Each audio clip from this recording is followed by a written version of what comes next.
In this video, we're going to take a look at the Ferryman. This is a solo post-apocalyptic adventure game by Cody Spears and put out by Nightbird Games. So let's get into this. Welcome to Solitary RPG. One of my favorite miniature games is a game called Gaslands.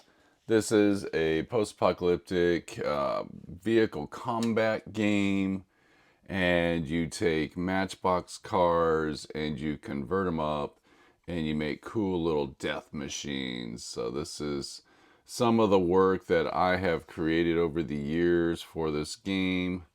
I got really big into this during COVID, going around collecting Hot Wheels and just spending hours chopping them up. Like this car is two different cars chopped in half and put back together again. Here's one of my earlier creations. Cool Volkswagen Bug. I put dual wheels on the back and put some pieces I had from some old Orc models on it. I love bugs, by the way. I'm a big Volkswagen fan. I took this bus and I make it drive backwards. So this is actually the front of the bus. And this is called a BFG, which stands for Big Effing Gun.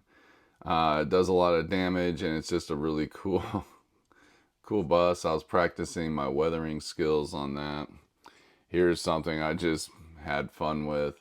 I put tracks on a Volkswagen bus and painted up like a World War II airplane with the tiger's teeth and the ace of spades and all that kind of cool stuff.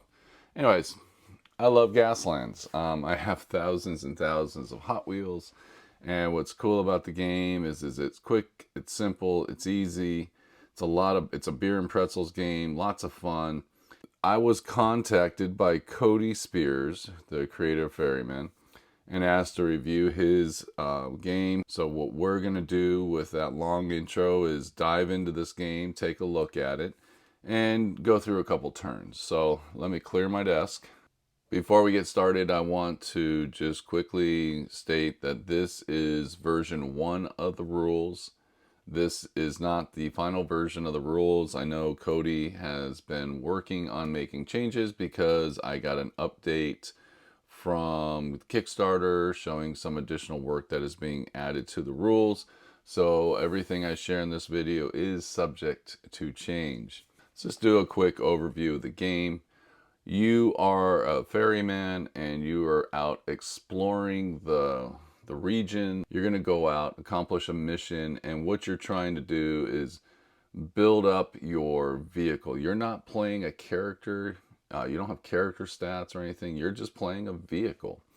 And you're taking the vehicle out and you're rounding up wanderers and taking them back to the city. So chances are your vehicle is something large like a bus or maybe a Volkswagen bus. Could have that. You go out to these different mission sites, you accomplish missions, you go back to the main city, which is called Sprocket, and you just continue doing that until you feel it is time to, you've accomplished enough, you've built your vehicle up enough, you've got some cool crew members with you that can help you. You do your one last exploration, or it's called your Exodus. And this is basically how you conclude the game. So it does have a start and a finish, which is really neat. What do you need to play? You need a copy of the book, obviously. There's a lot of charts in this game. That's what makes up most of it. You're going to need a vehicle sheet, and you're also going to need a map of the region and some D6s. The instructions say you should have some tokens to represent certain things on the table. I just find having some different D6s works just fine. How do you play? Basically, you're going to start in Sprocket City, and you're going to roll up your mission, and you're going to have your objectives. This is the map that you're going to be exploring. You have some spots, obviously, you can't go through here. Those are big pits, and you would fall in the hole. But you have these little stars on the map, and then there's nothing else.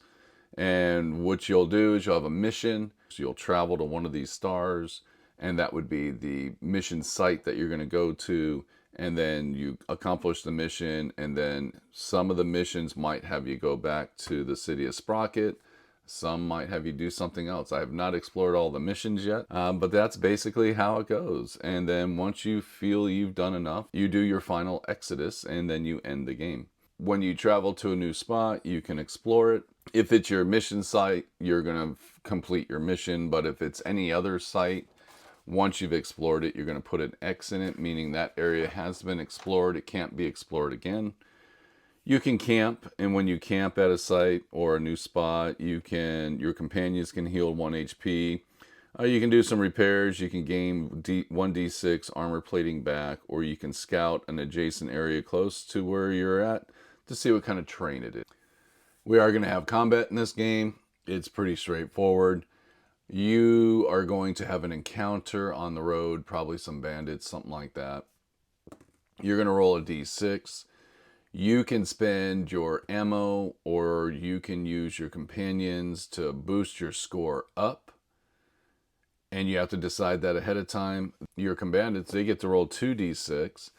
And if they beat your score, then you need to take the difference in damage. So I rolled a 9, so I would take 3 points of damage. If I have an effigy with me, I can use that to reduce it. You're going to take damage to your armor plating to your vehicle. If you match the score, you win. And if you beat the score, you win. And then the combat's over. It's just a one and done. Pretty straightforward. Threat levels. Certain travel encounters are going to raise the threat level. You're going to start out at threat level 1. But as it goes up, the enemy's attacks get modified and can get pretty bad. Once you get up to 10, yeah, it's over. There's nothing you can do. You're dead. So certain events are going to cause these threat levels to go up. Your vehicle record sheet, that's going to be right here. You have two different versions of a vehicle record sheet. You have this version, which is pretty clean, and then you have a fancy-dancy version. They're pretty straightforward record sheets. You are going to be crossing things out and erasing things and adding things and doing all that kind of stuff to your record sheets. Rations are important because that's what keeps everybody alive. Ammo is what helps boost your attacks. First aid helps you with healing. Gasoline is important because you're going to chew through your gasoline, so you want to make sure you're monitoring that. Armor plating is your protection. Chips is the currency in this game. And then passengers. So you have two different types of passengers. You're going to have a companion passenger, which is something you can use to help you in combat. Or you're just going to have like a regular passenger, which you can take back to Sprocket City. And you can drop them off there and you are paid money for them. So that's one of the ways to generate revenue in this game. Chips is going around collecting up passengers, taking them back to Sprocket City. And then you have a place where you're going to be taking notes. Then we have this section here, which is the compass, which gives you a d6 roll to determine the direction of something is going. For the instructions here, though, if you roll a 5 or 6, because you only have 4 ways to go, you just re-roll, which is fine. This is really for the roaming threats, and I don't know if I like the idea that the roll of a 5 or 6 just means to re-roll. We could have easily have changed this to just roll a d4 so you didn't have to do that. But for the roaming threats, I think the 5 or 6 probably could have been used to make the threat move additionally further away from you. So what is a roaming threat? And that's probably important to know before we get too much into the weeds. Basically, you have storms, you have sandstorms and war parties. And these are roaming threats that will be wandering around the table. And they will move during the threat phase. And you're using the compass to determine which direction they move. And if they jump off the table, then they're gone. I think the 5 and 6 maybe should have been like they move 2 spaces away from you to the closest board edge. Because if they come off the board, then they're gone. I don't know, that's just a little personal thing from me because if I'm going to roll dice, I don't like the idea of, well, if you don't get the number you need, just re-roll the dice. I think the 5 or 6 could have been better used to do something more. But yeah, roaming, threats, and war parties are all explained here. So basically, if you end up with moving a threat to your location, you're going to suffer 3d6 armor damage, and then you will remove the token. And this is one of the things they want you to use tokens for, which I just use different dice. And the war party is a little bit different because when the war party moves, you start putting X's on all the boxes they go to because they're basically raiding, so they're taking things away. So you almost want to fight them, but they're a hard fight, so you better be well prepared to take them because they're rolling 4d6 because that's a big party. So, but yeah, that's kind of how that stuff works. And then this last page here talks about Sprocket City. Everything you can do in Sprocket City, like resting, repairing. This is where you're going to get your missions. The one rule that I want to draw your attention to is called Barter. So this is actually a really cool game mechanic for any game, especially if you're talking about a bartering system.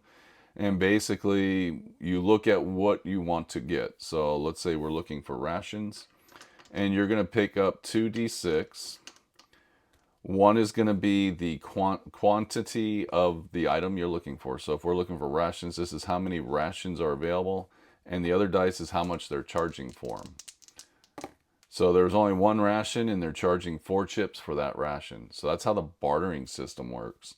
And I could really see this being used as a good mechanic in any kind of a role-playing game, because you can obviously change the dice values up or down based on the size of the city you're in. So if you're in like a big city and you're looking for rations, well, there's probably going to be a lot of them. But you might still want to barter with different people to see if you can save yourself a little bit of coin while doing it. And if you're in a smaller city, you can go to a smaller dice. But I just like it. It creates a little bit of a randomness, and it gives you an opportunity to roll. Like now I rolled 6 rations and they're 1 chip apiece. That means they're plentiful and they're cheap.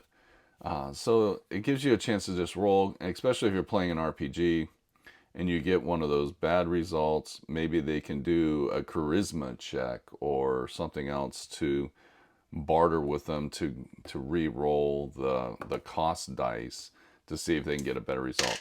I don't know. I just really like that mechanic. I think it's cool. But yeah, so you can barter, do things like that. Then you're going to get into starting your game.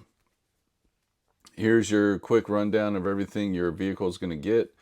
You're going to gain 2d6 rations, ammo, first aid, and chips, along with 75 gasoline, 50 armor plating, and a companion. Roll randomly at no cost. You want to consider bartering for more supplies if able. So you're already starting in Sprocket City. You're going to start with some things. If you want to get some more ammo or get some more rations or first aid, something like that, you can do that. Then you're going to roll on the mission table, and then you're going to start your adventure. And then outside of that, the rest of this is all charts and tables. And I don't know if this was done by design or if it was just something that happened, but basically for the version 1 of this game, just take page 6 and 7 out, because these are the tables you're going to use all the time. You're going to terrain table, travel event table, and camp event and stranded event table. So these are your main tables that you're going to use a lot of. The companion table, you're only going to use it the one time at first when you're creating your vehicle, but then after that you may come back to it eventually, but not right away. The mission table, well, you're only going to use it when you go to create a mission, and then you're done.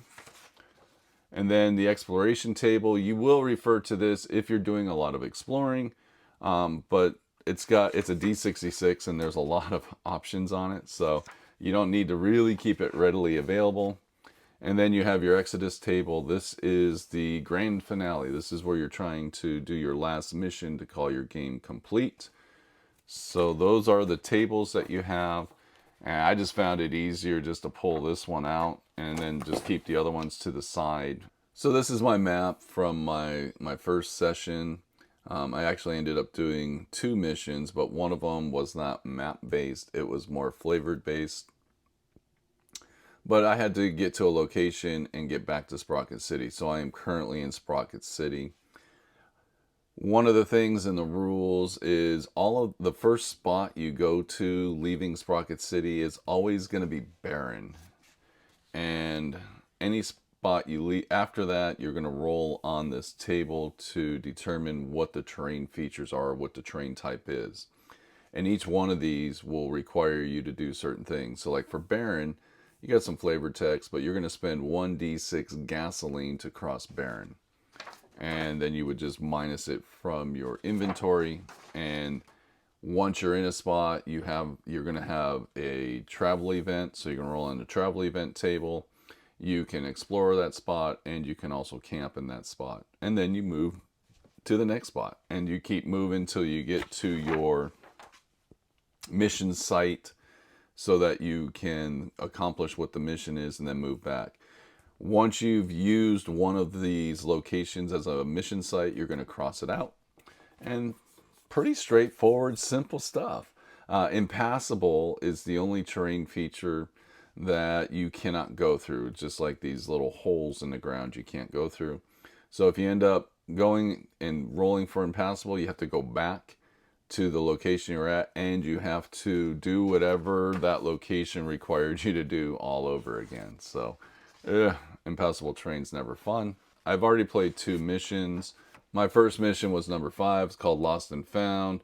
Basically, there was a child in the area, crawling in a tire. What does your character do? You had 4 options on what you could do. So I don't like options for certain things, especially for this particular thing, because I'm not playing a character. I don't have stats. I don't have any kind of alignment or anything like that. And you got to choose this. I just went ahead and rolled a d4, and whatever one I got is the one I got. So I got grab the tire. So now I have a keyword of tire. And what tire will give me is when I'm going through rugged terrain on the map, I can roll 2d6, and if I get doubles, I ignore any of the AP damage. So now I have that keyword. But yeah, I think this should probably follow the same rules as the compass, where maybe if you roll a 1 through 4, you take that result. If you get a 5 or 6, maybe the 5 you can pick between 1 and 2, and the 6 you can pick between 3 and 4. I just don't, if we were doing more character development in this game, I would say this would work out pretty good, but we're really developing a vehicle, and like we don't even name our person. Obviously, you can name your person whatever you want, write it down wherever you want, but that's not part of this. You're really playing a vehicle in this game. So, and my second mission actually took me out into the world, and I had to travel. What we're going to do is our next mission, we're going to roll everything up and keep going. So for my last session, I've already updated my record sheet. I had to buy some more gasoline.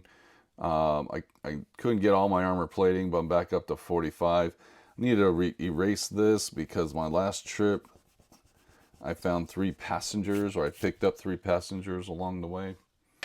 And I still have 14 chips left just in case I need that for something. So what is our first mission going to be? This is a 2d6 roll, but you're just adding the values together. So I got a 6 for my mission, which is outgoing mail. So it sounds like I'm going to deliver some parcels. As you approach a woman who appears to be in distress, her eyes immediately brighten upon seeing you. Of course it's you.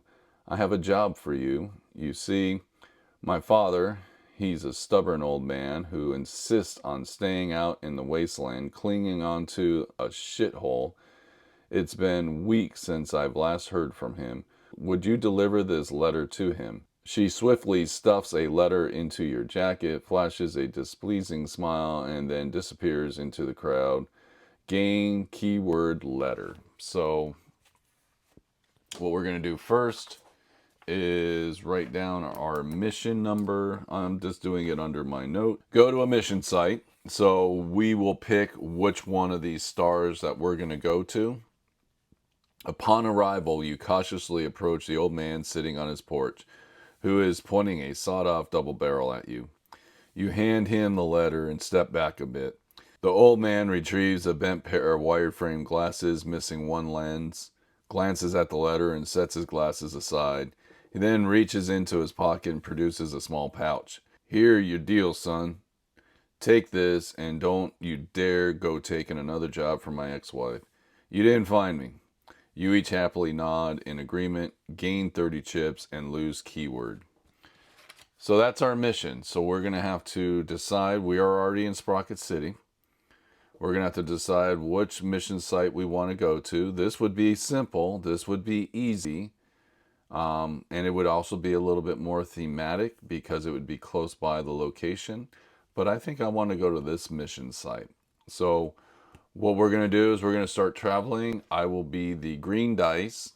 And the way I do this is when I roll, I put the result on the dice, on the squares, so I kind of remember what the terrain feature is. But we already know this is going to be barren, so we can just write barren down. And we know barren requires us to use D6 gasoline. So we'll roll a D6, and this is how much gas we have to minus from our table. So I have to minus 2. So I just come over here. I'll just keep a running tally because I have 75 gasoline because I'm driving a big vehicle. I'm picking up passengers, and the vehicle sheet will actually tell you I can have a max of 18 passengers, and I already have my buddy with me. And on here I have Haggis, who's already taken up one of my 18 spots, and he has a special ability. I gain 2 supplies of your choosing after taking an explore action, which is really cool. But yeah, I just keep tallies of everything that's going on. Right now I have 6 ration, 5 ammo, 4 first aid, gasoline, and armor plating. So this is done. Now we need to have a roll on the travel event table, which is going to be off the table, a 1. The desolate landscape is gripped by an eerie stillness devoid of life. -1 to our threat. But we are already at threat level 1, so now we're at threat level 0.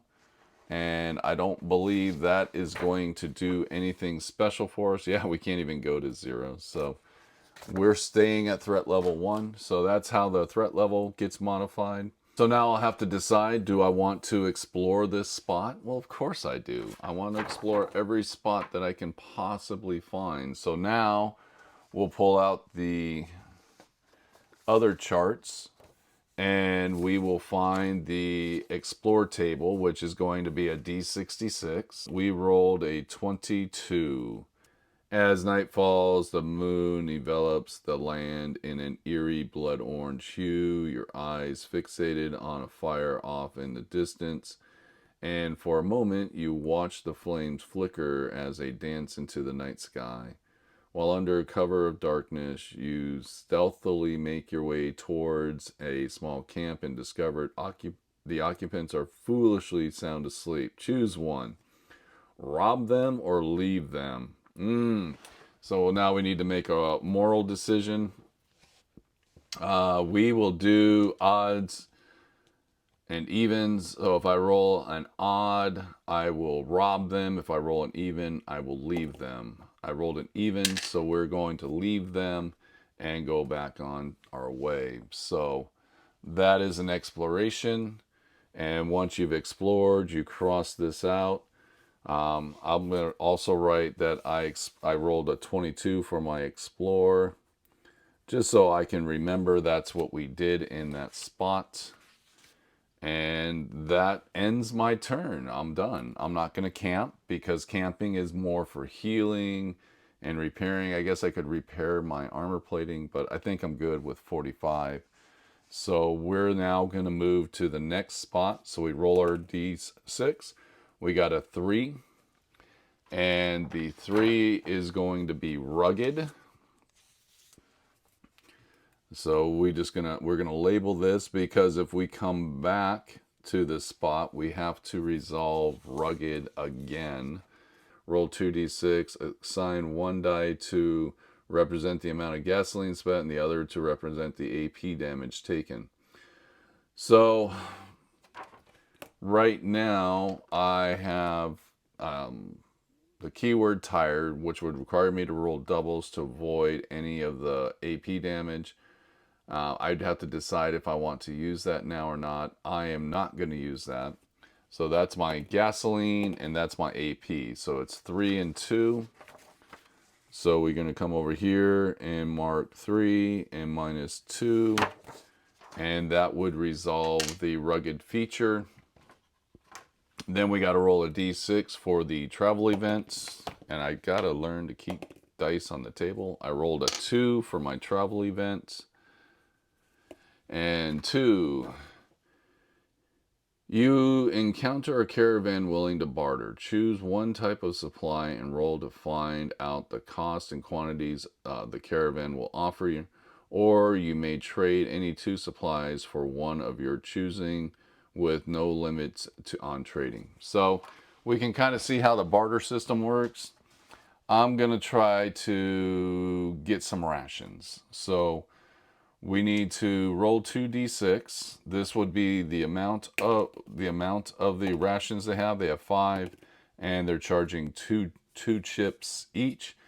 So I'm just gonna go ahead and buy that. I'm not gonna. That's a pretty cheap price, and that would end that part. Now we can explore this spot, and if we choose to explore, we're just gonna roll on the D66 table, and I'm going to use the yellow dice as the 10. I didn't do that last time. Luckily, I rolled doubles. So we got 65 this time. You approach a deteriorating bridge. Roll 1d6. And that's going to tell us what happens. So, and let's roll a d6 and see what we get. We got a 3. A vast chasm stretches for miles, dividing you from the opposite side. This swaying bridge provides the fastest route to get across. You can take a chance. You can backtrack and return to the previous zone, spending the gasoline required to the zone. Roll 1d6. On a 1, the bridge collapses. You are dead. On a 2+, you cross the bridge, and it crumbles behind you, which means we can't go back to that spot. And that's it. So we're gonna go ahead and cross. We're gonna take a chance, and we're gonna see what we can do. So I think my odds are pretty good. I just got to get a 2+. Got a 2+. So we crossed the bridge. To see it crumble behind you, travel to an adjacent zone after making this zone as impassable. So marking this zone impassable. So now we need to mark this impassable and exit out that it's been explored. So we can't go back there. And we're going to end up at our travel destination site. And since we're going to our mission site, the mission sites are also barren. So you do not roll on the chart, but you still need to follow the rules for the gasoline used. So we rolled 2, so we're going to -2 gasoline. And after we've marked our gasoline, we're going to roll on the travel event table. I rolled a 5. So what do I get for a 5? The wasteland trembles as roll a d6, and then something's going to happen. So we're going to go ahead and write event 5, and we're going to roll our d6 to see what happens. I rolled a 2. The earth shakes violently and fractures roll to determine the direction of a newly impassable zone. If the affected zone contains a colony or mission, roll the site again. So basically, that's probably like that hole opening up. So we're going to use the compass rule. So let me pull out the compass real fast. And we're going to roll a d6. It's a 4, so this is going to become impassable. And since I was never in that zone, I don't know if there's a colony or anything over there. But that would wrap that up. I'm going to meet with the old man, and he's going to give me the 30 chips. and I will just mark those down on my vehicle sheet, and that ends the mission. So we will cross out this spot, the star, because we've used that mission site. And because this mission doesn't require us to go back to Sprocket City, we could gain another mission. Like maybe the old man gives us a mission. We could add that into the narrative story. Or we could head back to Sprocket City, take the cash that we got, the chips that we got, and rebuild, replace, and redo. So we did not have any encounters that required combat. So I'm going to go ahead and stop right here, but we're going to go have an encounter. So the only real encounter that we have is number 3. A gang of raiders is approaching the bus. So we're going to go ahead and resolve this just so we can see how combat works. Raiders roll 2d6 for their AP damage. If you take 5 or more, roll 1d6 and refer to this chart. So this will be additional damage if I take 5 or more damage. And what I have is 1d6. So let me clear this off. Now my character sheet, I do have ammo. So, and I also have a companion. So I'm going to roll my dice, and basically you're playing the odds. Like, how much do you want to spend? I rolled a 4. So they're rolling 2d6. So how much ammo do I want to spend, and do I want to use my companion to boost this up? So what is the average on 2d6 is what you're pretty much asking yourself. And I think I'm going to go ahead and spend 3 ammo to put me up to 7. And I'm going to see what happens. So they rolled a 10. So that's going to require, I'm going to take 3 points of damage. And I'll just put that into my armor plating. I did not take more than 5, so I don't have to roll on that chart. And if I would have had 5 or more damage, I would have rolled on this chart. Each one just doing something different, taking rations away, raising the threat level, or causing you to lose more fuel. And that's how combat works. It's pretty straightforward. But yeah, I think what I'll do at this point is probably just go back to Sprocket City. I don't explore these other spots, but I will do events going into these spots because raiders and things can happen. And I'll just keep continuing to play until I feel I've accomplished enough to roll on the Exodus table. It's a fun little game. The cost of entry into this game was low, which is cool. It was only a $7 backing on Kickstarter. And Cody is continuing to add more to the game. But this is a simple, fun afternoon game where you just want to sit down with the rules and just roll some dice and kind of imagine being in that post-apocalyptic world, cruising your deathmobile across the barren land, trying to scrape out a living. And then it has that ending in place, so you can come back to this game a few different times and then do that final ending. So yeah, with all that being said, that's my review of the Ferryman. Thank you for watching and have a great day. Bye.